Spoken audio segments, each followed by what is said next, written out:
السلام علیکم ورحمۃ اللہ وبرکاتہ۔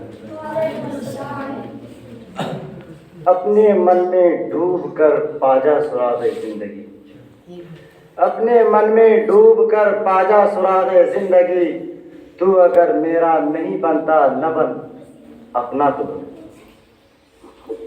الحمدللہ رب العالمین، الصلاة والسلام علی سید المرسلین وعلى آلہ وصحبہ اجمعین، اما بعد فاعوذ باللہ من الشیطان الرجیم، بسم اللہ الرحمن الرحیم۔ یا ایھا الذین آمنوا علیکم انفسکم لا یضرکم من ضل اذا اہتدیتم۔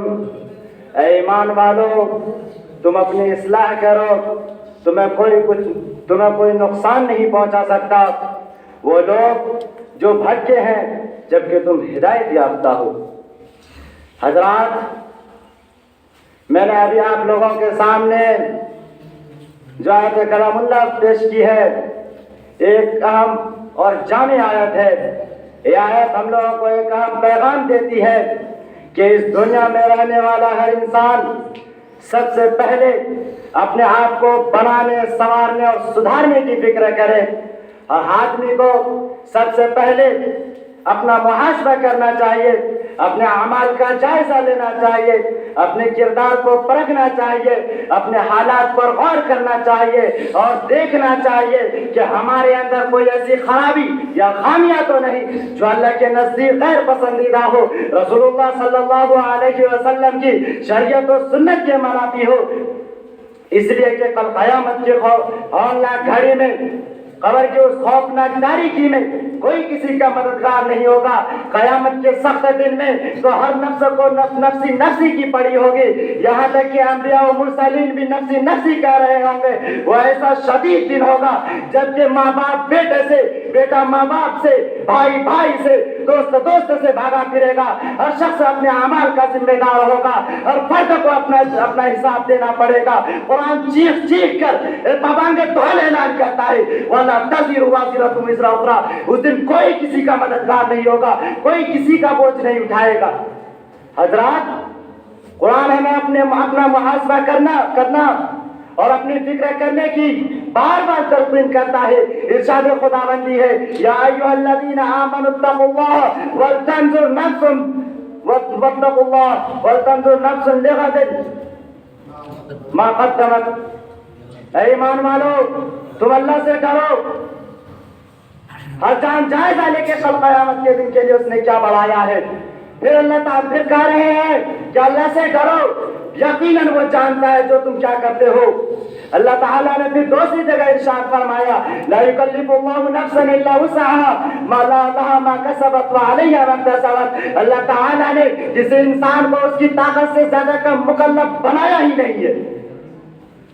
اس نے جو اچھا اعمال کیا اس کا ثواب بھی اسی کو ملے گا، اور جو اس نے برا عمل کیا اس کی بھی سزا اسی کو ملے گی۔ بہرحال ہر انسان کو اپنا محاسبہ کرنا چاہیے، اپنے کو اسلامی تعلیمات اور قرآنی احکام کے سانچے میں ڈالنا ہوگا، اپنا جائزہ لینے، اپنے اعمال کا جائزہ لینے کا حکم ہے۔ یہ تو ایک بدی اور واضح چیز ہے۔ یہ جب ہم کوئی کاروبار کرتے ہیں، تجارت کرتے ہیں، تو اس کا حساب کرتے ہیں کہ اس میں نفع ہوا کہ نقصان، نفع ہوا تو کہاں سے ہوا اور نقصان ہوا تو کس وجہ سے ہوا۔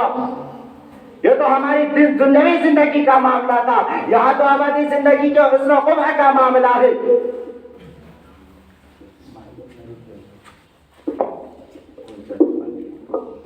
حسن و قبح کا معاملہ ہے، اور یہ جنت و دوزخ میں جانے کے ہمیشہ ہمیش رہنے کی بات ہے۔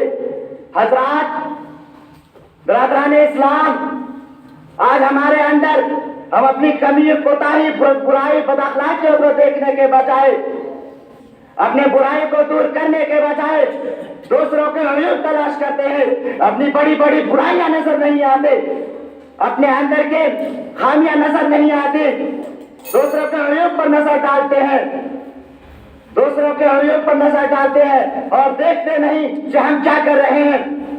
حضرات، آج اگر مسلمانوں سے پوچھا جائے کہ ہر جگہ پریشان و بدحال کیوں ہے، مجبور و لاچار کیوں ہے, بے یار و مددگار کیوں ہے؟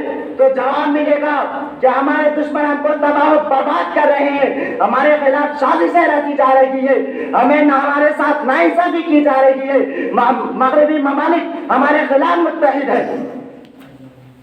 مسلمان جہاں ترقی کرتے ہیں وہاں فسادات کرائے جاتے ہیں. دشمنان اسلام, معاندین حق, مخالفین شریعت مسلمانوں کو کہیں کامیاب و کامران دیکھنا ہی پسند نہیں کرتے. آپ کا جواب بالکل سچ ہے, حقیقت پر مبنی ہے, اس میں کوئی شبہ نہیں کہ جتنے بھی مسائل و آلام, مسائل و مشکلات ہمارے اوپر آ رہے ہیں, اس میں مغربی تہذیب و تمدن کا بہت بڑا رول رہا ہے اور رول ہے بھی.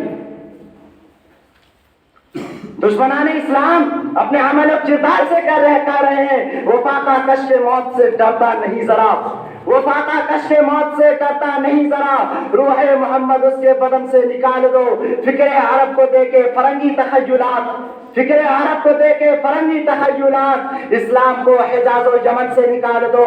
حضرات, آج ہمارے دلوں پر مغربی تخیلات پوری طرح حاوی ہے. عرب ممالک, اسلامی ممالک مغربی تہذیب و تمدن کی پسوکاری پر فریبتا ہے. باطل اپنی سازش و منصوبوں میں کامیاب و کامران ہے, لیکن ان تمام مصائب و آلام کو آج ہمارے اپنے اندر آنے اور اثر انداز ہونے کا راستہ ہم نے خود فراہم کیا ہے. قرآن بمان کے دعائیں اعلان کرتا ہے, یا ایھا الذین آمنوا علیکم انفسکم لا یضرکم من ضل اذا اهتدیتم. صحابہ کرام نے اس منظر کو بخوبی اپنے آنکھوں سے دیکھا ہے, دنیا والوں نے بھی دیکھا ہے. انہی باتوں میں اپنی تقریر ختم کرتا ہوں.